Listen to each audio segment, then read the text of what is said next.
At the start, Henry Johnson, an older black father, saw his whole life collapse when his boss framed him for stealing and his landlord kicked him to the curb. With nothing but $600 to his name, he scraped together enough to buy a rundown house out in the countryside. Neighbors laughed at him, calling him a fool for dragging along the two adopted white kids he was raising into certain failure. But the moment Henry's shovel struck something hidden beneath the dirt, everything started to change. The man who had once been tossed aside with nothing would one day sit at the head of a boardroom table, staring directly into the eyes of the manager who had ruined him. Henry's story didn't start with wealth or comfort. It started with worn-down hands, aching knees, and the kind of tiredness that settles deep into the bones. He was an old man who had spent his whole life doing hard labor. And yet, despite the weight of all those years, he still opened his heart and adopted two children, Emily, a freckled little girl always full of questions, and David, a boy buzzing with restless energy. Folks in the community whispered about him everywhere, in grocery store aisles, during church service, even while waiting for the bus. The same words always circled like smoke: "Doesn't look right, does it? Those kids don't belong to him. He should have left them for someone else. What could he possibly give them?" Henry heard every word. Sometimes it was thrown right at him, other times it drifted behind his back like a shadow. Still, he kept moving forward, one hand steady on Emily's shoulder, the other wrapped around David's small palm. Inside, though, it stung. He had given them food, shelter, and love. Wasn't that enough to make them a family? At night, when the children were asleep, Henry sat by the narrow window of their rented place, rubbing his tired fingers together after long factory shifts. In a whisper, almost like a prayer, he told himself, just a little longer. They need me strong. But even strength had its limits. His boss, Mr. Walker, was the kind of man who thrived on control, polished suits, slicked back hair, and a smile that never felt real. Walker knew Henry's weakness, his desperate need to keep that job. One quiet lie in the right ear was all it took. Walker spread word that Henry had stolen from the company. There wasn't a shred of proof, just a confident lie. And in Henry's world, a poor black man's word against a wealthy manager's. That wasn't even a fair fight. He was fired on the spot. Back home, his children watched him sink into a chair at the kitchen table, silent, his rough hands covering his face. But the storm wasn't over. Days later, the landlord showed up, rapping his knuckles against the doorframe with smug rhythm.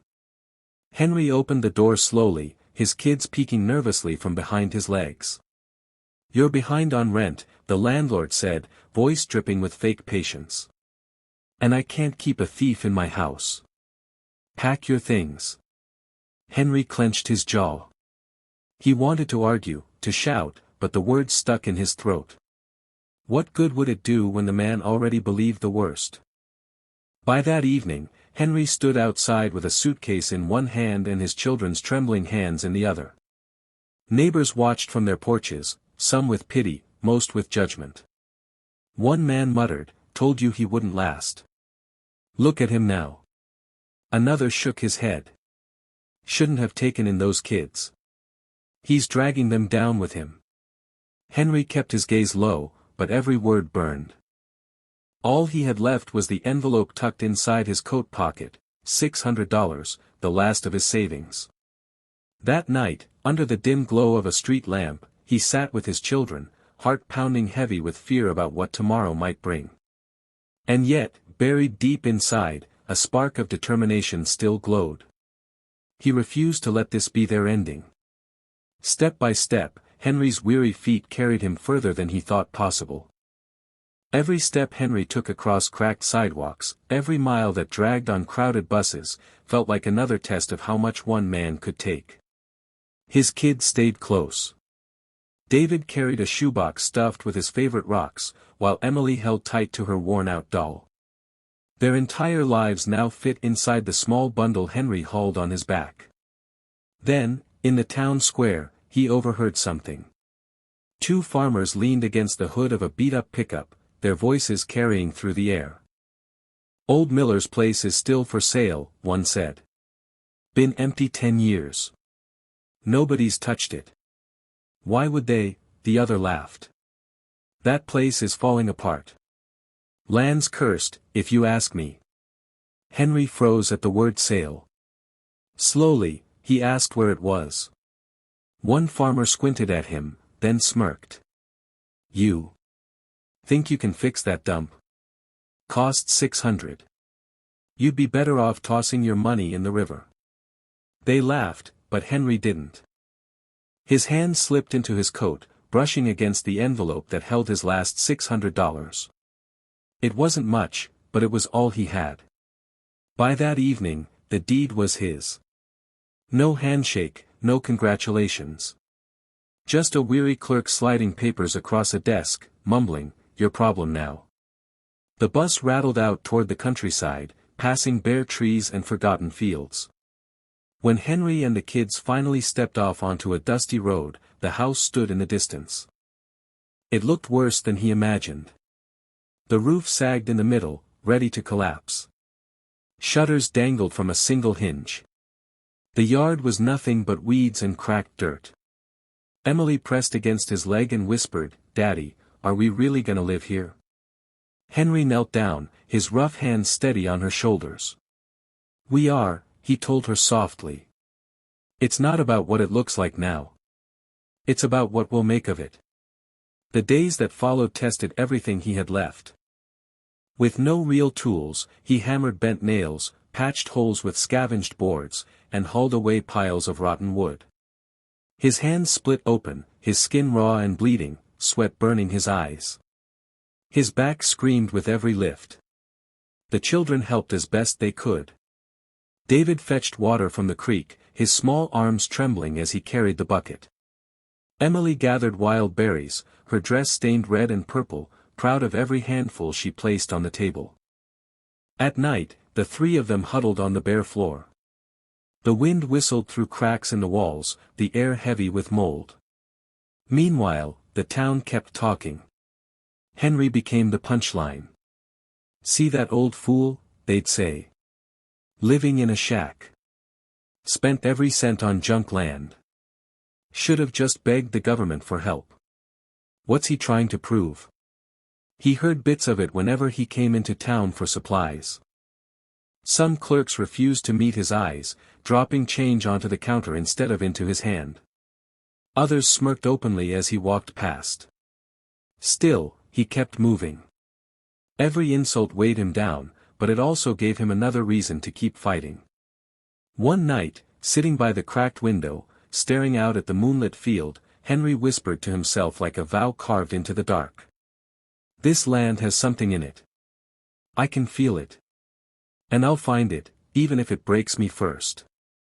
What Henry didn't realize was that the land had been waiting all along, hiding its secret beneath the soil, silent but patient. Weeks bled into months, and the house still looked more like a skeleton than a home. But Henry refused to see ruins. Every broken wall he patched, every splinter jammed under his nails, was proof. This land was his now. Nobody could take it. Even so, survival pressed hard on them. Meals were thin. Bread went stale before it was gone. Soups were nothing more than water flavored with roots and wild herbs. The children grew quieter and thinner, but their eyes carried something steady, a trust in their father that never wavered. That faith was what kept Henry going when his body begged him to give up. One hot afternoon, while digging a trench behind the house to redirect rainwater, Henry's shovel struck something solid. He stopped, wiped the sweat from his forehead, and leaned against the handle. At first, he figured it was just another rock. The soil here was full of them. But as he dug deeper, sunlight bounced off a surface unlike any stone he had ever seen. Crouching down, he brushed away the dirt with his rough fingers. The shine grew brighter. His chest tightened, and his breath caught. For a long moment, he froze, afraid to believe what his eyes were telling him. Gold. Not dust or a tiny flake, but a solid vein running through the ground. He broke more of the soil, revealing that unmistakable glow. After years of life taking everything from him, this cursed land was finally giving something back. Dropping to his knees, the shovel slipped from his hand. Tears blurred his vision as he whispered, "Thank you. Thank you." That evening, he called Emily and David to the backfield. Their eyes widened at the shimmer. David reached forward, his small hand trembling as he touched the golden streak. "Daddy, what is it?" he asked. Henry smiled, his face streaked with sweat and dirt. "It's our tomorrow." From that day forward, everything began to change, not overnight, but slowly, carefully. Henry didn't run into town to brag about what he'd found. He moved with caution, selling small pieces through people he trusted. Bit by bit, he bought tools, then equipment, then hired workers. A tiny operation began to grow on that forgotten land. What once mocked him now offered treasure with every strike of the pick. People in town started to notice. The same voices that once called him a fool now whispered differently. "Have you heard what Johnson's doing? Word is he's pulling gold from that dirt." "Nah, can't be true. A man like him couldn't manage that." "Well, someone's paying for all that equipment he's got." The gossip shifted from laughter to doubt, then to awe. Henry ignored it all. His focus stayed on the work, his heart on his kids. Emily now wore clean dresses. David had shoes that actually fit. They laughed around the dinner table again, bowls filled with real meals instead of scraps. The farmhouse, once broken and hollow, came alive again with patched walls, solid beams, and warmth filling its rooms. At night, Henry still sat by the window, same as before. But now, instead of despair, there was a quiet fire burning in his chest. The land had tested him, pushed him down to his last dollar, his last ounce of pride. But he had held on long enough to uncover its secret. And deep down, he knew this was only the beginning. Years passed, and the land nobody wanted grew into something no one expected. What started as a rundown farmhouse and wasted soil became a thriving mining company, built piece by piece under Henry's steady hand. He never showed off, never flaunted his success. He built slowly, contract by contract, until his company's name spread through the industry like a rumor too big to ignore. Emily grew into a sharp young woman, managing letters and correspondence with keen intelligence. David, taller now, followed his father closely, learning every corner of the business. Their laughter, their pride, that became Henry's greatest wealth, even more than the gold. Meanwhile, back in town, Mr. Walker's factory crumbled under his arrogance. Investors pulled out, workers left, and debts stacked higher and higher. Whispers spread through boardrooms and diners alike. "You hear Walker's company is sinking? Serves him right. Heard he's begging for investors just to keep the lights on." Desperation finally pushed Walker to request a meeting with one of the most promising new companies in the sector, the very firm Henry had built from the ground up. Walker walked into a sleek boardroom, expecting to see some faceless businessman or maybe a young executive with too much money to burn. Instead, his eyes landed on Henry Johnson. The same man he had thrown out years before with nothing but $600 now sat at the head of a polished oak table. His suit was simple but sharp. His hands still carried the roughness of labor, but his presence commanded the room. Walker froze, the color draining from his face.